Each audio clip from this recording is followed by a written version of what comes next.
بہت محبت میرے دوستوں، میرے بڑے اور میرے چھوٹے یہاں سب بیٹھے ہیں۔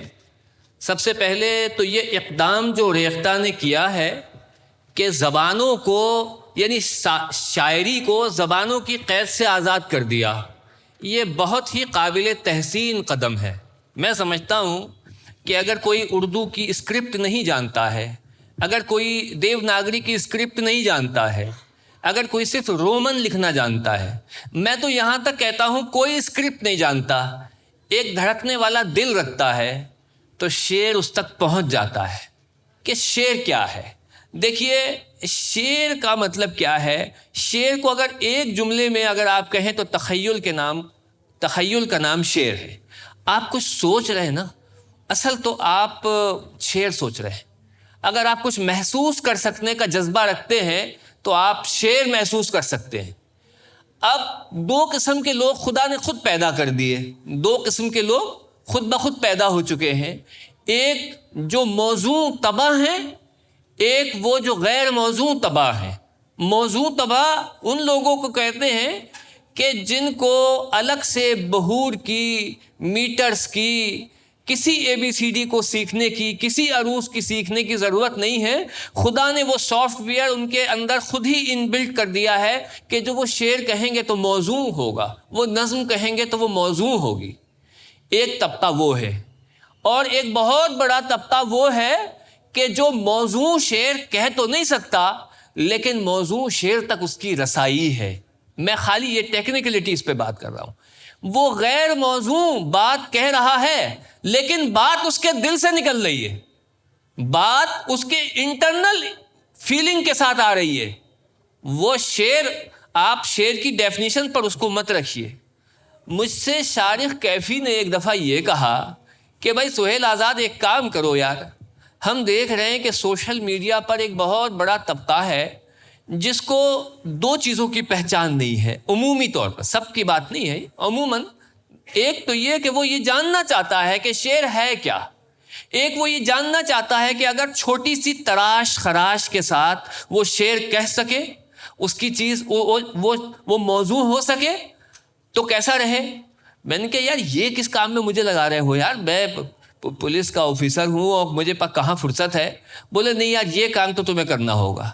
تو یہاں سے پھر میں نے ان دا مین ٹائم کووڈ کا پیریڈ آ گیا۔ اس کووڈ نے ہم جیسے کالاتیت لوگوں کو بھی میڈیا سے بہت جوڑ دیا۔ ہم تو اپنے آپ کو کالاتیت سمجھتے ہیں، چونکہ انسٹال ہی نہ کر سکیں جو کسی چیز کو تو وہ کالاتیتی ہیں۔ تو بہرحال اس میں بچے ہمارے بہت معاونین ثابت ہوتے ہیں۔ تو ہم نے جو تھا پھر باقاعدہ سیشن شروع کیے اپنے فیس بک پیجز پر۔ کچھ اور ویب سائٹس تھیں اس زمانے میں ہمیں ملی، جیسے پرتیلپی اردو وغیرہ، اچھا ریختہ کے ساتھ بھی۔ اس کے علاوہ پھر ہمیں کلب ہاؤس مل گیا۔ اس کلب ہاؤس میں ہمیں اپنے سوشل میڈیا کے دوستوں کا ایک بہت بڑا طبقہ ملا جس نے شعر پر اور شعریت پر بات کی۔ تو بہرحال اس بات کو میں بہت مختصر ہی کرنا چاہتا تھا لیکن ذرا سی تفصیل ہو گئی، میں اس میں معذرت بھی چاہتا ہوں۔ اس میں بس یہ کہنا تھا کہ شعر اصل ہے کیا۔ شعر اصل میرے استاد مرحوم ڈاکٹر ذکاء الدین شایع، اگرچہ مجھے ان کا بس صرف 5 سال ساتھ ملا، وہ مجھ سے کہتے تھے کہ بھائی شعر تو یہ بھی ہے کہ لٹھے کو کھڑا کیا کھڑا ہے اور ہاتھی کو بڑا کیا بڑا ہے۔ بھائی تمہاری نظر میں یہ شعر ہے؟ میں کہتا تھا اس میں شعر ہونے میں تو کوئی اس کے تکلف مت کریے۔ بولے بھائی تو شعر یہ ہے ہی نہیں، پھر لٹھے کو بڑا کیا بڑا ہے اور ہاتھی کو کھڑا کیا کھڑا ہے، یا اگر یار یہ شعر ہے تو پھر میری توبہ۔ میں نے کہا بھائی شعر یہ نہیں ہے تو اس میں تو کوئی شک نہیں۔ تو انہوں نے یہ کہا کہ خالی عروض کی پابندیوں میں جکڑا ہوا انسان، صرف اور صرف عروض کی، بے شک کہ ایک شاعر کے لیے عروض کا جاننا، یا وہ خود موضوع طبع ہو تو ٹھیک ہے، موضوع طبع نہیں ہے تو اس کا جاننا بہت ضروری ہے، لیکن بہرحال اگر وہ نہیں جانتا ہے تو کیا آپ اس کو شعر کے درجے میں کیوں نہیں رکھتے۔ تو ان سے میں نے یہ سیکھا کہ شعر ہے کیا۔ شعر بس الفاظ کی گرفت میں لانے کا نام نہیں ہے، الفاظ کو سجانے کا نام شعر نہیں ہے۔ اگر الفاظ کو سجانے کا نام شعر ہوتا تو ولی دکنی دلی آ کر اور ایک بہت بڑا طبقہ وہاں پر اپنے زیر اثر نہ لا پاتے. ولی دکنی دلی آئے اور دلی آنے کے بعد ان کے زیر اثر ایک بہت بڑا طبقہ، شعر کہنا اگرچہ کہہ رہا تھا، لیکن یہ کہ وہ زمانہ تھا میر کی ابتدا کا، اور میر نے پھر وہاں پر جو تہلکہ مچایا، تو کون نہیں جانتا ہے کہ میر کا ایک ایک شعر ہے نا کیا اس کے معنی پوشیدہ ہیں اس کے اندر. تو شعر کیا ہے؟ حسن معنی بھی ہے، حسن الفاظ بھی ہے، ترتیب کی بندشیں بھی ہیں، اور آپ کے دل تک اگر وہ پہنچ رہا ہے تو وہ شعر ہے. آپ کے دل تک، اور دل تک نہیں پہنچ رہا ہے تو یقین جانیے آپ نے اس میں چاہے کتنی اچھی بنت کر دی ہو، ایک بہت اچھا ڈیزائن تیار کر دیا ہو، مگر میرے بھائی، میرے دوستو، معذرت کے ساتھ وہ شعر نہیں ہے. معذرت کے ساتھ وہ شعر نہیں ہے. شعر آپ کے دل تک نہیں پہنچا تو شعر ہے ہی نہیں. آپ کے دل تک پہنچا تو شعر ہے. تو فی زمانہ شاعری نے اپنے ترقی کے منازل طے کیے. میر کے بعد شاعری، میر نے تو 6 دیوان تصنیف کر دی اردو میں. میر کو تو پڑھنا ہی اپنی جگہ بہت ایک ذمہ داری کا کام ہے، میں یہی کہوں گا. میر پہ تو لکھا بھی بہت گیا، میر کو پڑھا بھی بہت گیا. کون سا شعر آپ میر کا، آسان سے آسان شعر میں آپ میر کی جھلک مل جائے گی، میر کو پورا اپنا خاکہ مل جائے گا میر کا. مشکل سے مشکل شعر کے اندر میر کا پورا خاکہ. لیکن کہنا یہ ہے کہ وہ زبان تھی اس وقت کی اردو، اس وقت کی اردو زبان تھی جس پر فارسی کا پورا اثر تھا. غالب تک آتے آتے زبان میں کچھ تبدیلیاں ہوئیں، چینجز آئیں. فارسی کے زیر اثر زبان تب بھی رہی، لیکن غالب نے اور ہی انداز سے اپنی تخیلات کو بنا. غالب نے اور ہی انداز سے اپنے تخیلات کو بنا. میں غالب کی بات کرتے کرتے 3 اسپیکٹ پر غالب کو آپ کے ساتھ ڈسکس کرنا چاہتا ہوں. امید ہے آپ ایگری کریں گے. ایک، غالب بہت آسان ہے. ابن مریم ہوا کرے کوئی، میرے دکھ کی دوا کرے کوئی، بہت آسان ہے. غالب بہت آسان ہے. ابن مریم ہوا کرے کوئی، میرے دکھ کی دوا کرے. ایک غالب بہت مشکل ہے. ان کو ہر اینگل سے سمجھنا. 250 گرام کا مجموعہ دیوان غالب اور ٹنوں اس پر لکھا جا چکا ہے. اس دور میں نہیں سمجھا گیا غالب کو. آج غالب کو سمجھنے کے لیے اکیڈمیز کھلی ہوئی ہیں، لوگ ریسرچ کر رہے ہیں، PhD کر رہے ہیں بچے. آج ٹنوں لکھا جا رہا ہے غالب پر. کیا وجہ ہے؟ ہماری سوچ اب وہاں تک پہنچی جہاں غالب اس وقت سوچ چکے تھے. ہماری سوچ کا ارتقاء، ہماری سوچ کا ایولیوشن اب ہوا. غالب وہاں تک سوچ چکے تھے. بوئے گل نالے دل دودھ چراغ محفل، جو تیری بزم سے نکلا سو پریشان نکلا. بوئے گل نالے دل دودھ چراغ محفل، جو تیری بزم سے نکلا سو پریشان نکلا. یہاں پہ غالب ہیں. اب آپ سر دھنیے تو غالب کو سمجھیں گے. ذرا آپ نے سر دھننے میں کسر چھوڑ دی، غالب کو نہیں سمجھ پائیں گے. یہاں پہ غالب کی مشکل پسندی. اور آئیے تھوڑا سا نکتہ چی ہے غم دل اس کو سنائے نہ بنے. نکتہ چی کے بعد کوما لگانا بھول گئے، شعر نہیں سمجھ میں آئے گا. نکتہ چی ہے کون؟ میرا محبوب، جس کے لیے یہ ساری شعر میں نے کہہ دیے. نکتہ چی ہے، آسانی سے نہیں مانے گا. ایف اینڈ بٹ بہت ہیں، سوچتا بہت ہے، آسانی سے راضی نہیں ہو جاتا، میرے فریب میں آ بھی نہیں جاتا. نکتہ چی ہے غم دل اس کو سنائے نہ بنے. کیا بنے بات جہاں بات بنائے نہ بنے. اب ذرا غور کریے. غالب بات بنانا چاہتا ہے، عشق کرنا چاہتا ہے، عشق نہیں ہو پا رہا ہے. یک طرفہ عشق ہے غالب کو. نکتہ چی ہے غم دل اس کو سنائے نہ بنے. کیا بنے بات جہاں بات بنائے نہ بنے. اور میں بلاتا تو ہوں اس کو مگر ہے جذبہ دل. میں بلا رہا ہوں، یہاں میں پیسو ہو گیا. میں بلاتا تو ہوں اس کو مگر ہے جذبہ دل. اس پہ بن جائے کچھ ایسی کہ یعنی بن جائے، میں کلپنا کر رہا ہوں، کامنا کر رہا ہوں بھائی، اس پہ بنی نہیں ہے، اس پہ بن جائے کچھ ایسی کہ بنائے نہ بنے، بوجھ وہ سر سے گرا ہے کہ اٹھائے نہ اٹھے، کام وہ آن پڑا ہے کہ بنائے۔ یہاں غالب کو آپ سمجھ لیجئے۔ اور تیسرا اسپیکٹ، میں جلدی سے اپنی بات کو ختم کرنا بھی چاہوں گا، تیسرا اسپیکٹ ہے غالب کے مزاج میں ظرافت بلا کی ہے۔ دھول دھپا اس سراپا ناز کا شیوا نہیں، ہم ہی کر بیٹھے تھے غالب پیش دستی ایک دن، پیٹا میں نے تھا جا کے۔ دھول دھپا اس سراپا ناز کا شیوا نہیں، ہم ہی کر بیٹھے تھے غالب پیش دستی ایک دن، مفت کی پیتے تھے میں لیکن سمجھتے تھے کہ ہاں رنگ لائے گی ہماری فاقہ مستی ایک دن۔ تو میرے جو چھوٹے یہاں بیٹھے ہیں، میں خاص طور سے ان سے ایک بات ابھی بیچ میں کہہ دوں، کہیں میں بھول نہ جاؤں۔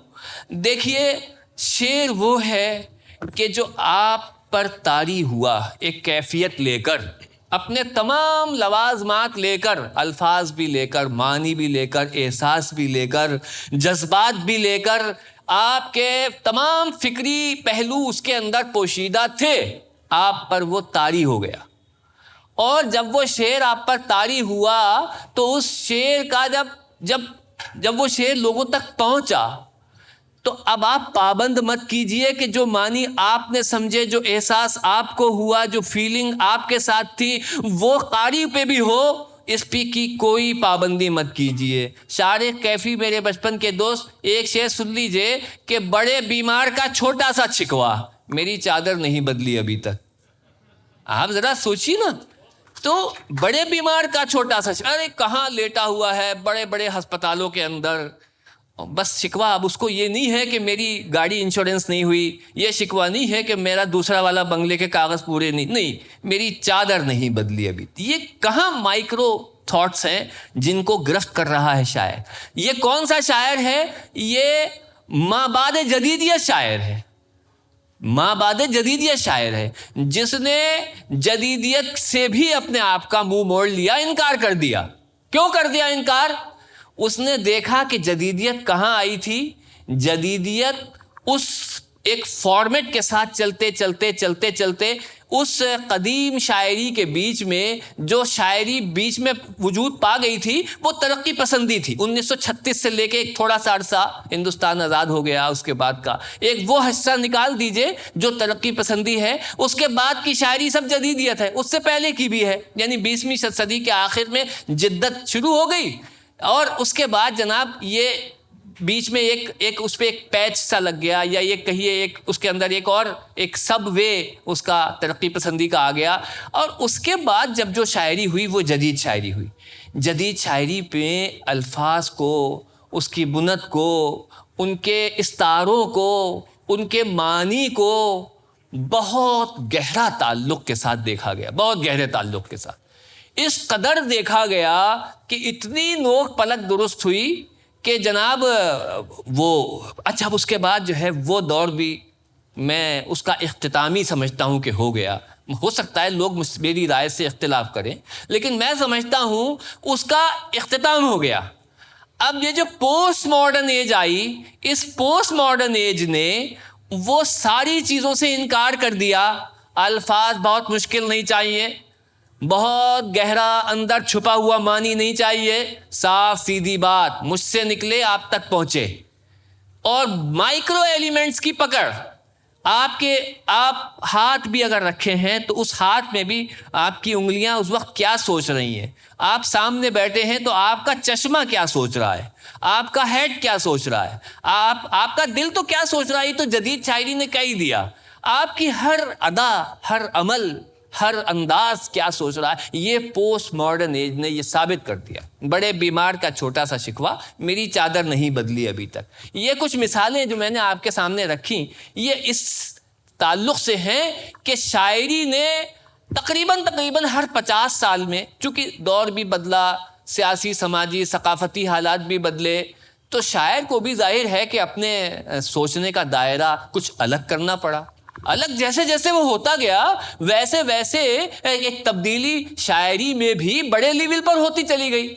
لیکن اب آج کی بات اگر آپ کر لیجئے، آج ہمارا ایک بہت بڑا طبقہ، ایک بہت بڑا، بلا مبالغہ کہہ رہا ہوں میں اس منچ سے، یہ بات آپ میری یقین کے ساتھ مانیے گا، اس نے اردو رسم الخط سے اگر اس کی آشنائی نہیں ہے، چاہے وہ دیوناگری میں لکھ رہا ہے، چاہے وہ رومن میں لکھ رہا ہے، لیکن ایسی ایسی قیامت کی باتیں کہہ رہا ہے، ایسی ایسی قیامت کی باتیں کہہ رہا ہے کہ جب آپ اس کو سنیں گے تب آپ سر دھنیں گے. نئے سرے سے آپ کے دور کی تخلیق کر رہا ہے، نئے سرے سے اس دور کی تخلیق کر رہا ہے. یہ پوسٹ ماڈرن شاعر، یہ مابعد جدیدیت کا شاعر، یہ جدیدیت کے بعد کا شاعر، یہ ہمارے دور کا شاعر. یہ باتیں الجھاوے دار نہیں کرنا چاہتا، یہ باتیں سیدھی سیدھی کرنا چاہتا ہے، اور سیدھی باتیں بھی اتنی باریکی اور نفسیات کے ساتھ کرنا چاہتا ہے، اتنی باریکی اور نفسیات کے ساتھ کرنا چاہتا ہے کہ میں آپ کو بس یہی مثال دے سکتا ہوں کہ جو ہے وہ جہاں اس نے کیا کیا جو کہہ دیا، وہ جو سنجیدگی سے کہنا تھا وہ تو ہم کہہ گئے شرارت سے میں، وہ جو سنجیدگی سے کہنا تھا وہ تو ہم کہہ گئے شرارت میں. عشق بھی کر رہے ہیں تو بڑا انفارمل، ایسا نہیں کہ بڑا سج دھج کے نکلوں گا اب عشق کرنے چلنا ہے بھائی، نہیں، بڑا انفارمل. بس میں جا رہے ہیں تو عشق کر رہے ہیں، بات کر رہے ہیں تو عشق کر رہے ہیں، لکھ رہے ہیں تو عشق کر. عشق تو بالکل سینٹرل ایلیمنٹ ہے، مرکزی انسان کی ضرورت ہے. عشق کیا ہے؟ اگر آپ کو مجھ سے اور مجھے آپ سے محبت نہیں ہے تو جانیے کہیں کچھ خلا ہے، کہیں کچھ گیپ رہ گیا.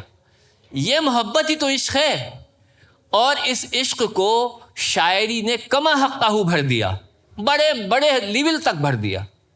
تو اچھا، اب ایک بات میں اور کر کے اپنے دوست کی طرف میں مخاطب ہوں گا.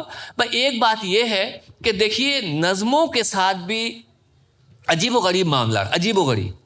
نظم ابتدائی صنف ہے، سب جانتے ہیں، شاعری تو نظم کی شاعری ہے، باقی سب کچھ نثر ہے. نظم کے معنی کیا ہیں؟ پرونا، اپنے میں پرونا، ایک ضابطہ دینا، ضبط کے ساتھ کسی چیز کو، نظم و ضبط کے ساتھ، وہ نظم. نثر کیا ہے؟ بکھیرنا. نثر کیا ہے؟ کسی چیز کو تفصیل دینا، وسعت دینا، ایکسپلین کرنا، لکھتے چلے جانا، 1 پیج 10 پیج 20 کتابیں PhD کیا کیا کچھ کرنا، یہ سب نثر ہے.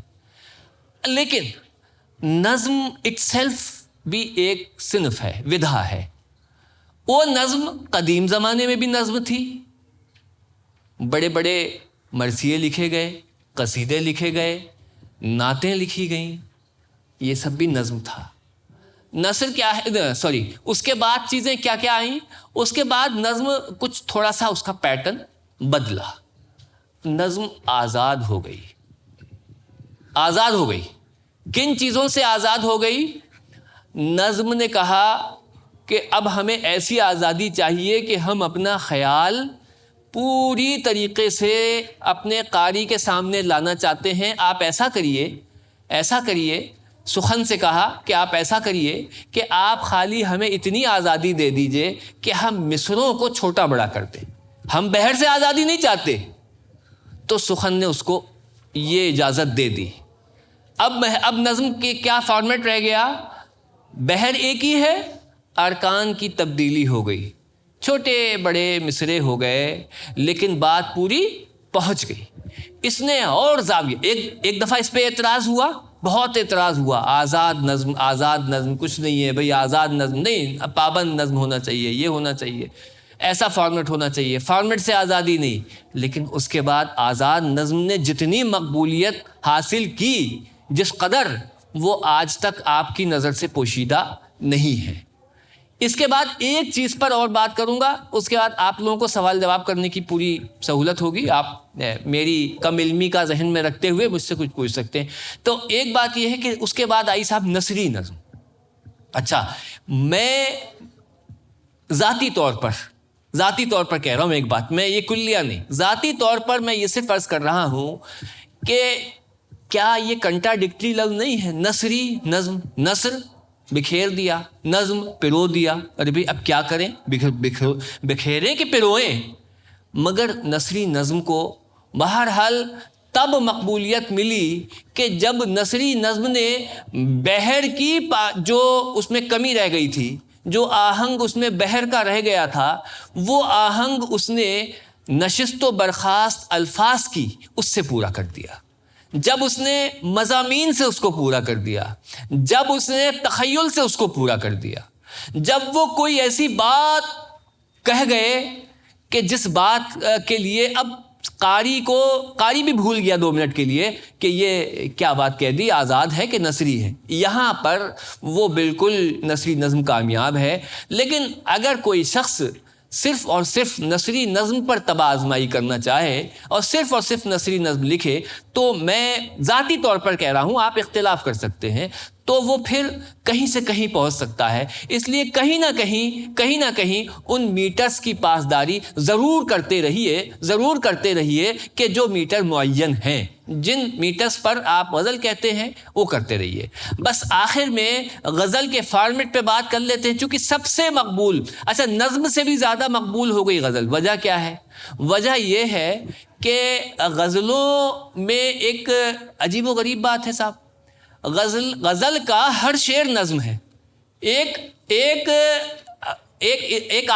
ہر شعر ایک آئیڈینٹیکل نظم ہے، اپنے میں بالکل الگ معنی لیے ہوئے۔ مطلع سے شروع ہوئی، سورج طلوع ہو گیا، وہاں مطلع، مقطع پہ ختم ہو گئی، قطع ہو گیا، وہاں پہ اختتام ہو گیا غزل کا۔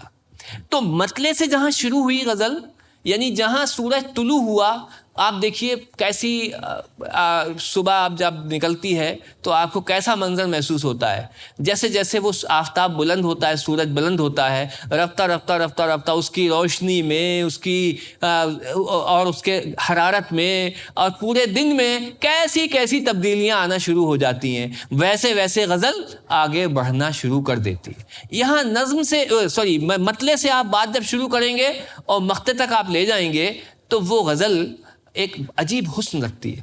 ہر شعر میں آپ ایک جدا بات کر سکتے ہیں، ہر شعر میں آپ ایک مختلف رنگ اپنا چھوڑ سکتے ہیں، ہر شعر میں آپ قاری سے الگ طریقے سے مخاطب ہو سکتے ہیں، ہر شعر میں قاری آپ سے الگ بات سیکھ سکتا ہے، سمجھ سکتا ہے، اس کے دل پر اثر کر سکتا ہے۔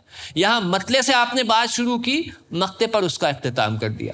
شعر کی، اشعار کی قید نہیں ہے، 5 7، اس سے زیادہ بھی ہو سکتے ہیں، اس سے کم بھی ہو سکتے ہیں۔ اساتذہ کرام نے تو 4 غزلہ، 2 4 غزلیں، غزلوں پہ غزلیں یہاں تک بھی ہوگی۔ لیکن دنیا چھوٹی ہو گئی، اب ہر چیز چھوٹی ہے، نظمیں بھی مختصر، افسانے بھی افسانچے، ہر چیز چھوٹی ہو گئی نا، تو غزلیں بھی 5 7 8 9 10 شعر کی، بڑے مزے کی۔ تو یہ پوری بات اس میں اپنی کہی جا سکتی ہے، کنوے کی جا سکتی ہے۔ اس لیے اس کو مقبول عام زیادہ ہوئی ہے کہ اس کو پھر گایا بھی گیا، لوگوں نے اس کو اپنی گلوکاری سے بھی اس کو زینت بخشی۔ آپ دیکھیے نا، آزاد نظم کو گایا نہیں جا سکتا، آزاد نظم کو پڑھا جا سکتا ہے، بہترین باتیں کہی گئی ہیں آزاد نظم، بہت سارے آپ کی مثالیں میں آپ کی خدمت میں رکھ سکتا ہوں، لیکن امید ہے آپ کو یہ اس بات سے تشفی ہوئی ہوگی۔ لیکن غزل کو چونکہ گایا بھی گیا، ایک ردم ہے، ایک غنا ہے، ایک میلوڈی ہے، وہ جو کنٹینیو چل رہی ہے۔ غنا اور میلوڈی تو ہے ہی بہرحال، نظم کے ساتھ بھی ہے، لیکن وہ کنٹینیو نہیں چل رہی ہے، یہ کنٹینیو چل رہی ہے، ایک ہی سے قوافی، ایک ہی ردیف کے ساتھ بہت ساری باتیں آپ کہہ رہے ہیں۔ آپ اس کو آسان مت جانیے، یہ بڑی مشکل ہے کہ کبھی کبھی ردیف کا نبھانا، آپ نے مثال سنی ہوگی، قافیہ تنگ ہو گیا، یعنی میں اتنی پریشانی میں آ گیا تو یار کیا کہنے۔ ایسا کوئی قافیہ آپ لے کے دیکھیے جس کے ساتھ ردیف کا نبھانا دوبر ہو جاتا ہے۔ لیکن یہ سب چیزیں میں بہرحال آپ کے ساتھ یوں شیئر کر رہا ہوں کہ میں آمد کو زیادہ توجہ دیتا ہوں کہ کیا آپ پر خود کیفیت پیدا ہو رہی ہے، کیا چیز آپ پہ خود آمد کر رہی ہے۔ ذرا سی تراش خراش کر لیجئے، اس میں کوئی بے ایمانی نہیں کہنے میں کہ نہیں صاحب میں تو صرف آمد کا شاعر ہوں، برد سے میرا کوئی نہیں، ذرا سی تراش خراش بھی کر لیجئے۔ آپ دیکھتے ہوں گے اساتذہ کے ہاں اگر مطلع نہیں ہے تو نہیں ہے، جو شعر ہو گئے غزل ہے، بھائی مانیے مت مانیے، زبردستی کا کچھ نہیں ہے۔ تو شاعری بھی زبردستی کی کوئی چیز نہیں ہے، جو آپ کا دل کہہ رہا ہے، جس ودھا میں کہہ رہا ہے، جس صنف میں کہنا چاہتا ہے، آپ پوری طریقے سے سہیل آزاد ہیں۔ آپ کہیے، جتنا چاہیے آپ کہیے، لیکن یہ کہ بہرحال ان چیزوں کی پاسداری کیجئے کہ جو چیزیں اس کے لیے انتہائی درجے میں لوازمات ہیں اس کے، یعنی انتہائی درجے میں جن چیزوں کی ضرورت ہے اس کی ضرور پاسداری کیجئے۔ تو اب اس کے بعد میرے دوست بکل دیو صاحب آپ کے ساتھ کچھ باتیں شیئر کریں گے۔ بکل۔ بہت شکریہ سہیل بھائی۔ اب میں جہاں سے سہیل آزاد صاحب نے شروعات کی تھی وہیں سے کچھ چیزیں اٹھاؤں۔ سب سے پہلے تو یہ کہ آن اے لائٹر نوٹ انہوں نے بیچ میں ایک لفظ اپنے لیے استعمال کیا کہ ہم کالاتیت ہو چکے ہیں، اپنے لیے بھی، شارق کیفی صاحب کے لیے اور خالد جاوید صاحب کے لیے بھی۔ ابھی کیا ہے، کالاتیت ہندی کا شبد ہے جس کا ایگزیکٹ ترجمہ اگر ہم کریں تو بیونڈ ٹائم، جس نے کال کا اتکرمن کر لیا ہو، سمے جسے بھول نہیں پائے گا۔ تو یہ جو تین لوگ ہیں آپ کے سامنے بیٹھے ہیں، سہیل آزاد صاحب اور شارق کیفی صاحب اور خالد جاوید صاحب، یہ جینوئنلی کالاتیت ہیں، ان کو سمے بھلا نہیں پائے گا جس طریقے کا کام ان لوگوں نے کیا ہے۔ تو انسیڈنٹلی یہ لفظ آپ نے استعمال کیا لیکن یہ چسپا ہو گیا پوری طرح سے۔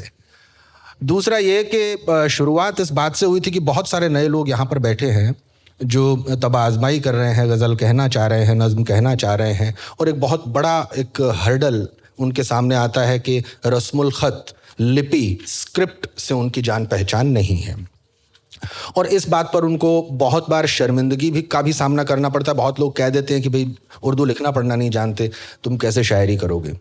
دو تین چیزیں میں اس میں عرض کروں۔ ایک تو یہ کہ مانو سبھیتا کی ہی ہم بات کر لیں، ہیومن سویلائزیشن کی ہی ہم بات کر لیں، تو جو سب سے پرانے ہمارے شاستر ہیں ہیومن سویلائزیشن کے، وہ ہیں اپنشد، جن کی ایج تقریباً 6-7 ہزار برس بتائی جاتی ہے، میرے خیال سے اس سے بھی پرانے ہوں گے۔ اپنشدوں میں جتنے بھی شلوک لکھے ہیں، جتنی بھی باتیں لکھی ہیں، ان کو کہا جاتا ہے شروتیاں۔ شروتی کا ارتھ ہے جو سنی گئی، اور جتنی بھی شروتیاں اپنشد میں لکھی گئی ہیں، اکثر، سبھی نہیں لیکن بہت سی شروتیاں ایک چھوٹے سے جملے کے ساتھ ختم ہوتی ہیں کہ بات تو کہہ دی، کس نے کہی ہے یہ بھی پتہ نہیں ہے، کیونکہ اس کے رچیتا کا، اس کے تخلیق کار کے بارے میں کسی کو کوئی جانکاری نہیں کہ کہا کس نے، لیکن کہے جانے کے بعد ایک چھوٹا سا جملہ اس میں لکھا ہوتا ہے، اتی ششرم پورویشام، جس کا ارتھ ہے جیسا کہ ہم نے پورو آچاریوں سے سنا۔ بات ہماری نہیں ہے، ہم سنتے آ رہے ہیں اسے۔ انہوں نے کس سے سنا یہ بھی ہمیں نہیں پتا، انہوں نے کس سے سنا یہ بھی نہیں پتا، سلسلہ بندی ہے، لمبی سلسلہ بندی ہے۔ لیکن یہاں سے ایک بڑا امپورٹنٹ اور انٹرسٹنگ ایلیمنٹ پکڑ میں آتا ہے۔ زبان، بھاشا جس پر ہم بات کر رہے ہیں آج، وہ بیسیکلی سنتے سنتے پہنچتی ہے، لکھتے لکھتے نہیں۔ آپ سمجھ رہے ہیں بات؟ یہ سننے سنانے کے میکینزم سے ڈیولپ ہوئی ہے۔ رسم الخط تو بہت بعد میں ایجاد کیے گئے، جب ہم چیزیں بولنے لگے تمام طریقے کی، تو اب اس کے لیے ایک اسکرپٹ ڈیولپ کی جائے، اس کو یوں کہا جائے کہ اس کو ایک طریقے سے کوڈ کیسے کیا جائے، اس کو ریکارڈ کیسے کیا جائے، اس کو لکھا کیسے جائے، اس لیے بعد میں رسم الخط ایجاد ہوئے۔ اور یوں کہنا بھی بہت مفید ہوگا اگر میں کہوں کہ زبان آدمیت کا نمک ہے، ایسا نمک جس کا قرض چکانے کے لیے سبھیتاؤں کو، سویلائزیشنز کو کبھی کوئی میر، کبھی کوئی غالب، کبھی کوئی تلسی داس پیدا کرنا پڑتا ہے۔ یہ جو بھاشا جس کی ہم بات کر رہے ہیں، یہ اس لیے کیونکہ جب رسم الخط کی بات آتی ہے، لپی کی بات آتی ہے، آپ غزل کہنا چاہتے ہیں، شعر کہنا چاہتے ہیں، آپ کہیے، کیونکہ اس کہے جانے کے دوران ایک مرحلہ ایسا آئے گا، ایک پوائنٹ ایسا آئے گا جہاں جا کر آپ خود اس رسم الخط کو سیکھنے کی طرف مائل ہو جائیں گے۔ یہ پابندی شروع میں اگر عائد کر دی گئی تو بہت سے لوگ شاید شعر کہنا یا غزل کہنا ہی بند کر دیں، کیونکہ یہ بڑا مشکل کام ہے۔ لیکن جیسے جیسے آپ غزل کہتے جائیں گے، شعر کہتے جائیں گے، نظم کہتے جائیں گے، آپ کی وابستگی ادب سے تھوڑی بڑھتی چلی جائے گی، ویسے ویسے ایک مرحلہ، ایک پوائنٹ ایسا آئے گا کہ آپ کو لگے گا کہ اب یہ میرے کو سیکھ لینی چاہیے۔ اس کی وجہ ہے کیونکہ اردو، آپ اگر بہت محبت کرتے ہیں اردو ادب میں، آپ پوری طریقے سے انڈلجڈ ہیں، تو ایک پوائنٹ پہ جا کے آپ کو پتہ چلے گا کہ جو چیزیں میں پڑھ رہا ہوں، دیوناگری میں پڑھ رہا ہوں، چاہے تو میں رومن میں پڑھ رہا ہوں یا کسی اور اسکرپٹ میں پڑھ رہا ہوں، وہ پورے اردو ادب کا 5% بھی نہیں ہوگا۔ تو آپ کو اگر بیسیکلی چیزیں پڑھنی ہے تو آپ کو سیکھنا ہی پڑے گا, اور جو بہت سنسیئرلی اس پر کام کرتے ہیں وہ الٹیمیٹلی سیکھ بھی جاتے ہیں, سیکھ لیتے ہیں اس کو. تو رسم الخط ضروری ہے اس کے ان اینڈ آؤٹ کو جاننے کے لیے, لیکن اگر شروعاتی طور پر آپ اگر وہ نہیں جانتے ہیں, آپ کی وابستگی اس سے نہیں ہے, تو اس میں من خراب کرنے کی ضرورت نہیں ہے, اور یہ بھی سوچنے کی ضرورت نہیں ہے کہ میں یہ نہیں کر سکتا. بہت اچھے اچھے شعر کہنے والے لوگ ہیں ہمارے بیچ میں جو اردو رسم الخط سے پریچت نہیں ہیں, لیکن شعر ایسے کہہ رہے ہیں کہ کیا کہا جائے. تو رسم الخط سیکھیں گے آپ, ایک پوائنٹ پر آنے کے بعد اپنے آپ اس کی طرف مائل ہو جائیں گے. اور کبیر داس جی, مطلب یوں کہا جائے کہ ہیومن سویلائزیشن کے جو بہت بڑے چنندہ جو نام ہوئے ہیں ان میں سے ایک ہیں. ان کا بڑا فیمس کوٹ ہے, مسی کاغذ چھویو نہیں, قلم گیو نہیں ہاتھ. کہ جیون میں کاغذ کبھی چھوا نہیں, قلم کبھی پکڑا نہیں. اور کبیر داس جی کو ہم آج بھی کوٹ کرتے ہیں. تو یہ جو ایلیمنٹ ہے یہ آپ اپنے دماغ سے پوری طریقے سے نکال دیجئے. دوسرا, جتنے بھی نئے لوگ بیٹھے ہیں یہاں, جارج اورویل کا ایک بہت بہت پرسدھ ایسے ہے کہ ہم بیسیکلی لکھتے کیوں ہیں یا لکھنا کیوں چاہتے ہیں. وہ نثر ایک بار سب کو پڑھنی چاہیے. اورویل نے بہت پہلے یہ آرٹیکل لکھا تھا, ایسے لکھا تھا, اور اس میں انہوں نے 4 جو بیسک ریزنز ہیں وہ تلاش کیے. میں تھوڑا تھوڑا سا ان کے بارے میں بولے دیتا ہوں. پہلا تو وہ ریزن یہ کوٹ کرتے ہیں کہ وائی آئی رائٹ, میں لکھتا کیوں ہوں یا میں لکھنا کیوں چاہتا ہوں, یا کوئی بھی کیوں لکھنا چاہتا ہے. تو پہلا جو ہے بڑا انٹرسٹنگ ہوتا ہے شیئر ایگوئزم, انا پرستی جسے کہیں, کہ لوگ مجھے عالم سمجھیں, میں پڑھا لکھا ہوں, میرے بارے میں بات چیت ہوگی, بہت سنسیئر ہے, اور ان سے بات چیت کی جائے تو تھوڑا طریقے سے بات کی جائے. ایک ریزن ہو گیا. دوسرا ریزن ہے ایستھیٹک اینتھوسیازم, جیسے ہم اردو میں کہیں جمالیاتی جوش و خروش. مطلب الفاظ کی نشست و برخاست, اس کا آہنگ, اس کے پڑھنے کا طریقہ, یہ سب آپ کو بہت لطف اندوز کرتے ہیں. تیسرا ہسٹوریکل امپلس, تاریخی تسلسل. ہسٹوریکل امپلس کا مطلب ہو گیا کوئی آپ ایسا کام کرنا چاہتے ہیں کہ آپ کو مرنے کے بعد بھی یاد رکھا جائے. اور چوتھا ہے پولیٹیکل پرپز. یہاں پولیٹکس کا مطلب وہ کسی سیاسی تنظیم سے لینا دینا نہیں ہے, لیکن یہ کہ آپ کے پاس کوئی فلسفہ ہے, آپ کے پاس کوئی آئیڈیالوجی ہے, اور آپ بہت اچھی طرح سے کنونسڈ ہیں اس بات سے کہ یہ جو میری آئیڈیالوجی ہے اس سے ہیومن سویلائزیشن کا اپلفٹمنٹ ہو سکتا ہے. تو آپ وہ آئیڈیالوجی, وہ فلسفہ دنیا کے سامنے رکھ دینا چاہتے ہیں. اورویل نے یہ 4 ریزنز کوٹ کیے تھے. کسی بھی ویکتی کے لکھنے کے یہ 4 کارن ہو سکتے ہیں. آپ اپنے ریزنز اور بھی تلاش کر سکتے ہیں, لیکن ایسی چیزوں پر آپ کی توجہ ہونی چاہیے کہ آپ ان 4 میں سے کون سے پر یا کون سے کے نزدیک ہیں. تو آپ کو ایک پرپس بھی سمجھ میں آئے گا, آپ کو ایک لائن بھی سمجھ میں آئے گی کہ ایگزیکٹلی میرے کو کون سی ڈائریکشن میں جانا ہے, مجھے کیا کرنا ہے, اور کس طریقے کا ادب مجھے پڑھنا ہے, کس طریقے کی چیزوں سے میری وابستگی ہونی چاہیے, اور کس ڈائریکشن میں میری رائٹنگ آگے جانے والی ہے. تو ایک تو یہ رسم الخط کا معاملہ تھا جس پہ تھوڑی سی بات چیت کرنی ضروری تھی. دوسرا یہ کہ جیسے ابھی سیکوینس میں بہت ساری چیزیں سہیل آزاد صاحب نے ہمارے سامنے رکھیں, اس میں بھی اردو غزل کا اسپیسیفکلی بہت لمبا ایک سفر رہا ہے. غزل کے علاوہ بھی بہت سے ایسے یوں کہنا چاہیے ودھائیں یا اصناف ہیں جن کے بارے میں مختصر 2-5 منٹ کے لیے میں چاہوں گا کہ سہیل آزاد صاحب ایک بار ان کو کوٹ بھر کر دیں بس, پھر اس کے بعد ہم بات چیت کو آگے بڑھائیں گے, جن کو ہم کہتے ہیں اصناف دیگر. غزل یا نظم کے علاوہ اور جو چیزیں ہیں جو لکھی جا رہی ہیں, آپ کی یوں کہنا چاہیے کہ آپ کا انٹرسٹ ان کی طرف بھی ہو سکتا ہے, تو آپ کی پہچان ان سے بھی ہونی چاہیے, ان کے ساتھ بھی آپ کو تھوڑا وقت بتانا چاہیے جس سے کہ آپ کا رجحان دراصل کون سے صنف کی طرف ہے یہ آپ کو پتہ چل سکے. آزاد صاحب. جی دیکھیے, جس طریقے سے آپ نے بقول بھائی نے ہم سے کہا, اس میں سب سے پہلی بات یہ ہے کہ نظم اور نثر اگر کلام موضوع, اگر کلام مفید ہے تو اس کے 2 حصے ہیں, نظم اور نثر.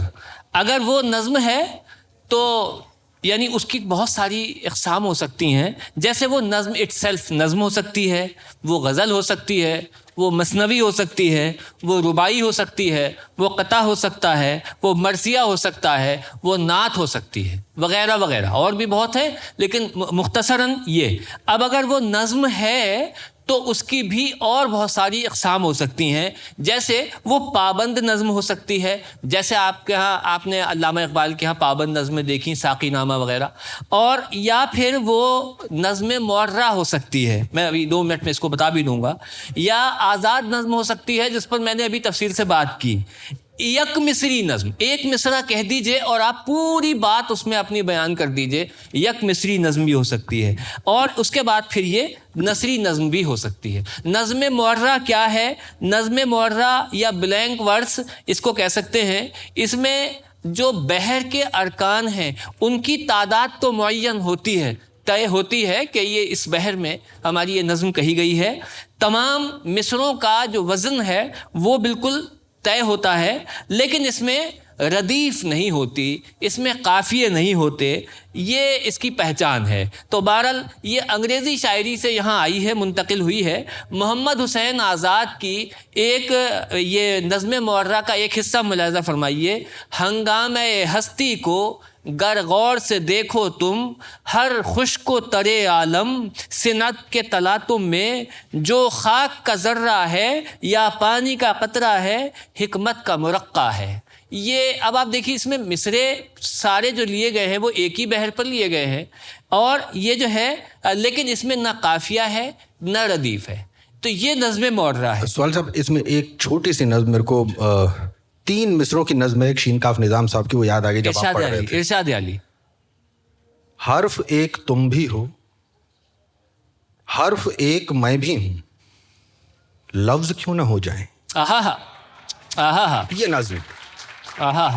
حرف ایک تم بھی ہو, حرف ایک میں بھی ہوں, لفظ کیوں نہ ہو جائیں. 3 مصروں کی نظم ہے کیول. بہت شکریہ. اب اس میں کچھ ہائیکو کہے گئے ہیں, میں نے بھی بہت ہائیکو کہے ہیں, آپ میری 2-3 کتابوں میں اس کو دیکھ سکتے ہیں. ایک کتاب کا آج یہاں رسم اجرا بھی ہے, 2 کتابوں کا, اس میں بھی آپ کو ملیں گے. مثال دینے کے لیے صرف کوئی اپنی نظمیں سنانا مقصد نہیں ہے. اب کہاں وہ گلاب سی شامیں, سائیکل میں دبے فزکس کے نوٹس, کچھ تو نمناک ہو گئیں آنکھیں. بس یہ 3 مصرے ہیں, نظم مکمل. اب کہاں وہ گلاب سی شامیں, سائیکل میں دبے فزکس کے نوٹس, کچھ تو نمناک ہو گئیں آنکھیں. تو یہ بھی نظم ہے. اس میں آپ 3 مصروں میں بات مکمل کر لے رہے ہیں. اگر کر لے رہے ہیں تو آپ کامیاب ہیں.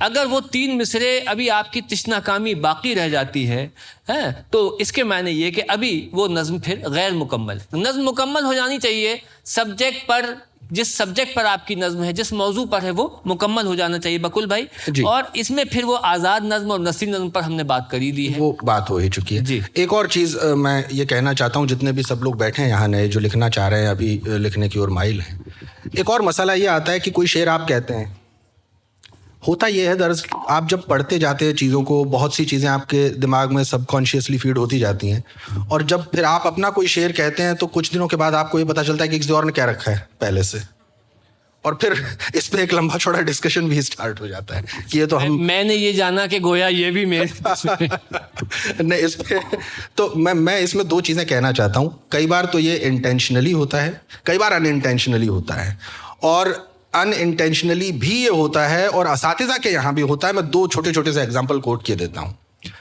شویتاشور اپنشد کا ایک چھوٹا سا ایک کوٹ ہے, نہ تو تدویتیہ مستی, جس کا ارتھ ہے اس کے اترکت اور کوئی دوسرا نہیں ہے. اب آپ غالب کو یاد کیجئے, جب کہ تجھ بن نہیں کوئی موجود, پھر یہ ہنگامہ خدا کیا ہے. تو اپنشد میں جو چیز لکھی ہے وہ غالب کے یہاں ہے. شویتاشور اپنشد کا ایک اور میں چھوٹا سا آپ کو کوٹ بتاؤں, مائی سرجتے وشو میں تت, مانے کسی مایاوی نے اس سنسار کی رچنا کی ہے. اب میر کا شعر سنیں, عالم کسو حکیم کا باندھا طلسم ہے, کچھ ہو تو اعتبار بھی ہو کائنات کا. یہ اپنشد سے میر کے یہاں آ گیا ہے. تو ایگزیکٹلی تخلیق ایک بالکل عجیب قسم کا واقعہ ہے جس میں بہت سی چیزیں گڈمڈ ہو جاتی ہیں, ایک میں ایک ہو جاتی ہیں, پتہ نہیں چلتا. اب اس بات پر یقین کیا جانا لگ بھگ امپاسبل ہے کہ میر نے شاید اپنشد پڑھے ہوں, یا غالب نے اپنشد پڑھے ہوں، مطلب میں تو اس کو نہیں مانتا اس بات کو، لیکن یہ ریفلیکٹ ایک ہی چیز، کیونکہ چنتن کی گہرائی تک جب آپ ڈوبتے ہیں تو بات وہی آتی ہے، موتی تو وہی نکل کے آئے گا سامنے، وہ اس کا روپ الگ ہو جائے گا، اس کا فارمیٹ الگ ہو جائے گا، لیکن بات وہی نکل کے آئے گی۔ اور سہیل صاحب کہہ رہے تھے کہ اپنی کوئی نظم، اپنا کوئی شعر سنا دینا جو ہے وہ تہذیب کے دائرے میں نہیں آتا، لیکن میں یہ گستاخی کیے دیتا ہوں یہاں پہ چونکہ ٹاپک یہ چل رہا ہے، ایک چھوٹا سا شعر میں سنا دیتا ہوں آپ کو، جس سے کہ چونکہ اس سے ریلیونٹ ہے، یہ اس کی ریلیونس ہے اس میں۔ شعر یوں ہے کہ سخن وران غزل رات دن یہ کیا رونا، سخن وران غزل رات دن یہ کیا رونا، گلاب لے گیا کوئی میرے نہارے ہوئے۔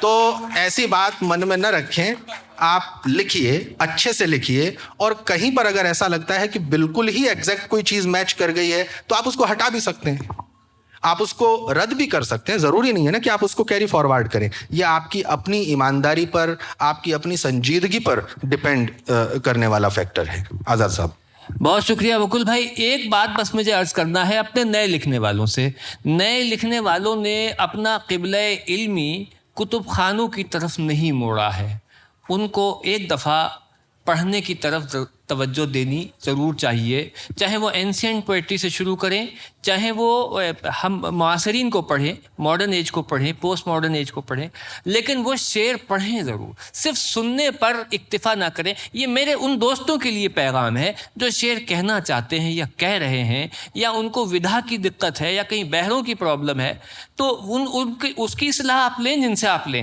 لیکن یہ کہ آپ پڑھیں ضرور۔ دیکھیے، آپ آسان ترین بات اپنی جس طریقے سے کہہ سکتے ہیں شعروں میں، وہ آپ ناصر کاظمی کو آپ پڑھیں گے تو آپ کو اندازہ ہو جائے گا، چاہے ان کا کوئی سا بھی آپ مجموعہ پڑھیں، کہیں بھی آپ پڑھیں کہ میں نے جب لکھنا سیکھا تھا پہلے تیرا نام لکھا تھا، میں نے جب لکھنا سیکھا تھا پہلے تیرا نام لکھا تھا، اور ٹھنڈی دھوپ کی چھتری تانے پیڑ کے پیچھے پیڑ کھڑا تھا، ٹھنڈی دھوپ کی چھتری تانے۔ جب آپ پڑھیں گے، دیکھیے پڑھیں گے نا، آپ کو پھر مزہ تبھی آئے گا۔ ٹھنڈی دھوپ کی چھتری تانے پیڑ کے پیچھے پیڑ کھڑا تھا، اور اسی کتاب کا پہلی بارش کا آخری شعر ہے کہ پہلی بارش بھیجنے والے میں تیرے درشن کا پیاسا تھا، پہلی بارش بھیجنے والے میں تیرے درشن کا پیاسا تھا۔ تو ہر اسپیکٹ سے آپ اگر پڑھیں گے ان شعراء کو جنہوں نے وقت کے اوپر اپنے نقوش چھوڑے ہیں، تو یقیناً یہ نقوش آپ کے دل تک ضرور پہنچیں گے، لیکن مجبوری ہمارے دور کی یہ ہے کہ ہم اپنی مصروفیات میں اتنے الجھے ہوئے ہیں کہ کتاب پڑھنے کے لیے وقت نہیں ہے۔ نہیں، کتاب پڑھنے کے لیے وقت ضرور نکالنا چاہیے، اور نکالنا پڑے گا۔ آپ کے بستر پر آپ کے سرہانے ایک کتاب ہونی چاہیے، نہیں ہے تو آج سے رکھیے۔ اگر آپ نے سرہانے کتاب نہیں رکھی، یقین جانیے تو آپ اس محبت سے محروم نہ ہوتے چلے جائیں، کہیں خالی اس امید پر کہ سب کچھ تو میرے نیٹ پر ہے، کل دیکھوں گا۔ نہیں، آج وہ کتاب آپ کے بستر کے ساتھ آپ کی نیند کی جگہ، آپ کی خواب گاہ میں ہونی چاہیے۔ چند اشعار ناصر کاظمی کے اور سن لیجئے اور سر دھنیے کہ دل دھڑکنے کا سبب یاد آیا، دل دھڑکنے کا سبب یاد آیا، وہ تیری یاد تھی اب یاد آیا، وہ تیری یاد تھی، دل تو بہت پہلے سے دھڑک رہا تھا نا، پتہ ہی نہیں چلا، وہ تیری یاد تھی اب یاد آیا۔ اور ناصر کہتے ہیں ہمارے گھر کی دیواروں پہ ناصر اداسی بال کھولے سو رہی ہے، ہمارے گھر کی دیواروں پہ ناصر اداسی بال کھولے سو رہی ہے۔ ایک جگہ کہتے ہیں وہ ساحلوں پہ گانے والے کیا، کیسی ویرانی ہے، کیسی ویرانی محسوس کر رہے ہیں، وہ ساحلوں پہ گانے والے کیا ہوئے، وہ ساحلوں پہ گانے والے کیا ہوئے، وہ کشتیاں چلانے والے کیا ہوئے۔ ایک جگہ کہتے ہیں میں ہوں رات کا 1 بجا ہے، ذرا آپ تصور کیجئے، میں ہوں رات کا 1 بجا ہے۔ میری بھی ڈیوٹی لگتی تھی تو میں رات کے 1 بجے جب سڑک پہ نکلتا تھا تو میں یقین جانیے مجھے روز ناصر کاظمی یاد آتے تھے۔ میں ہوں رات کا 1 بجا ہے، خالی رستہ بول رہا ہے، میں ہوں رات کا 1 بجا ہے، خالی رستہ بول رہا ہے۔ یہ شعر آپ کو کہیں نہیں پڑھنے کو ملیں گے، جب تک آپ سننے میں مزہ نہیں آئے گا پڑھنے میں آپ کا مزہ دوبالا ہو جائے گا, دگنا ہو جائے گا جب آپ پڑھیں گے. اچھا پھر یہ کہ دیکھیے ایک چیز بچے اور پوچھتے ہیں, میں اس کو بکول بھائی بتا دوں. بچے کہتے ہیں کہ ہم جب بہت پڑھتے ہیں تو چربا ہو جاتا ہے ہمارے ہاں, چربا مطلب ایسا لگتا ہے کہ ہم بھی وہی چیزیں پروڈیوس کرنے لگتے ہیں. دیکھیے بہت پڑھنے سے چربا نہیں ہوتا, بہت کم پڑھنے سے چربا ہوتا ہے. سمجھ گئے نا, بہت پڑھنے سے کبھی چربا نہیں ہوگا. آپ غالب کی طرح, بلکہ وہ ایک غزل غالب کی اپریل فول پر جی پلیز کنکلوڈ کیجیے, مجھے ایک بات یاد آ گئی. اچھا تو میں آپ کو غالب کے سے تو میں نے آپ سے بات کری دی ہے, تو ایک چیز غالب کے ہاں اور میں آپ کو سنا دوں جو فنا کا ایلیمنٹ ہے. غالب نے اپنی ہستی کو کیسے فنا ہوتے ہوئے دیکھا ہے اور اس پر ان کا کیا تجزیہ ہے کہ عشرت قطرہ ہے دریا میں فنا ہو جانا. عشرت قطرہ ہے دریا میں فنا ہو جانا, درد کا حد سے گزرنا ہے دوا ہو جانا. یعنی دوا. اور اس پر دیکھیے ہمارے معاصرین علاج اپنا کراتے پھر رہے ہو جانے کس کس سے. چل محبت کر کے دیکھو نا, محبت کیوں نہیں کرتے. فرحت احساس صاحب کا شعر ہے. اب آپ غور کریے کہ محبت علاج ہے. سوچا کبھی آپ نے؟ نہیں نا, اس نظریے سے محبت کو کبھی دیکھا ہی نہیں. محبت علاج ہے. بکول بھائی چربے کے بارے میں کچھ آپ فرما رہے تھے تو کچھ میرے ذہن میں ایک بات آئی, میں نے کہا میں رکھ دوں آپ کے سامنے. معاملہ دراصل یہ ہے کہ جب آپ بہت پڑھتے ہیں تو بہت کم جب آپ پڑھتے ہیں تو چربا کرتے ہیں, اور بہت زیادہ جب آپ پڑھتے ہیں تو استفادہ کرتے ہیں. اس کو دھیان رکھیے گا. میں ایک چھوٹا سا ایگزامپل کوٹ کر دوں. احمد مشتاق صاحب کا ایک شعر ہے, یہ ندی خاموشی سے بہہ رہی ہے, اسے دیکھیں کہ اس میں ڈوب جائیں. احمد مشتاق صاحب کے 2 یا 3 پیڑھی کے بعد ذوالفقار عادل آتے ہیں, اور احمد مشتاق صاحب کا شعر آپ سنیں گے, یہ ندی خاموشی سے بہہ رہی ہے, اسے دیکھیں کہ اس میں سینس آف کنفیوژن بچا ہوا ہے ابھی, اسے دیکھیں کہ اس میں ڈوب جائیں, یہ پتہ نہیں ہے. ذوالفقار عادل استفادہ کرتے ہیں اس سے. کیا کہتے ہیں؟ یہ جو دریا کی خاموشی ہے اسے ڈوب جانے کی اجازت سمجھو. یہ چربا نہیں ہے, یہ استفادہ ہے. تو میرے خیال سے یہ ڈفرنس آپ کو پکڑ میں آیا ہوگا. جی آزاد صاحب. میر سے بات شروع ہوئی تھی, میر پر پھر آ رہا ہوں میں واپس, اس لیے کہ میر کے ہاں بھی انتہا درجے کی سہل پسندی ہے. زبان کے ساتھ انہوں نے جو برتاؤ کیا ہے وہ برتاؤ خاص ان کے زمانے کا برتاؤ تھا, اور اس برتاؤ کو بہت دنوں تک یعنی برسوں تک قائم بھی رکھا گیا میر سے. کیا پتا پتا بوٹا بوٹا حال ہمارا جانے. کس نے نہیں سنا ہوگا ایسے, پر جتنے بیٹھے ہیں یہاں سب نے خوب سنا ہوگا. پتا پتا بوٹا بوٹا حال ہمارا جانے ہے, اور ایک ہی نہیں جانتا, جانے نہ جانے گل ہی نہ جانے. بس یہاں رکنا ہے آپ کو, جانے نہ جانے گل ہی نہ جانے, باغ تو سارا جانے ہے. یہاں میر کی ایک آپ تخیل کی بلندی تک پہنچیے کہ میر ہر بات کہہ رہے ہیں, سب جانتے بھائی میں میرے بارے میں کون ہوں, کیا ہوں, عاشق ہوں, شاعر ہوں, مگر ایک گل جس کو جاننا چاہیے تھا کوئی نہیں جانتا, وہ گل جان لیتا. نہیں, وہ گل نہیں جانتا, باقی سارا باغ جانتا ہے. کہاں تکلیف محسوس کر رہے ہیں. دیکھیے الٹی ہو گئی سب تدبیریں, کچھ نہ دوا نے کام کیا, کچھ الٹی ہو گئی سب ساری تدبیریں کی, حکیم, علاج, ڈاکٹر صاحب, پڑھنے والے, دم کرنے والے, الٹی ہو گئی سب تدبیریں.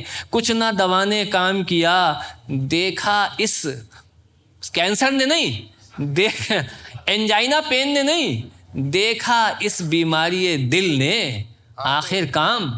اب وہ بیماری دل میں انجائنا پین بھی ہے, کارڈیاک اٹیک بھی ہے نہیں, یہاں پہ میر کا مطلب ہی کچھ اور ہے. تو اس مطلب تک پہنچنا یہ ہماری ذوق ہے اور یہ ہمارے مطالعے کی سمجھ ہے. وہاں تک اگر ہم پہنچ گئے تو سمجھیے میر کو ہم نے پڑھ لیا. کیوں صاحب؟ بالکل. دیکھیے ذہنی سفر جو ہے اس کے 3 مراحل ہیں, 3 پوائنٹس ہیں, یا ہم کہیں کہ 3 سیکوینسز ہیں جنہیں ہم کہیں سائنس, آرٹ اینڈ مسٹسزم, کلا, وگیان اور آدھیاتم. یہ ایک ایک کرم سے چیزیں بڑھتی ہیں. ہم چونکہ ادب سے جڑے ہوئے, آرٹ سے جڑے ہوئے لوگ ہیں تو ہم ابھی ادب پر رکے ہوئے ہیں. ہوتا کیا ہے اس میں, ایک چھوٹا سا میں ایک ایگزامپل کوٹ کروں آپ کے سامنے. ہندی کی ایک چھوٹی سی کویتا ہے 4-5 مصروں کی.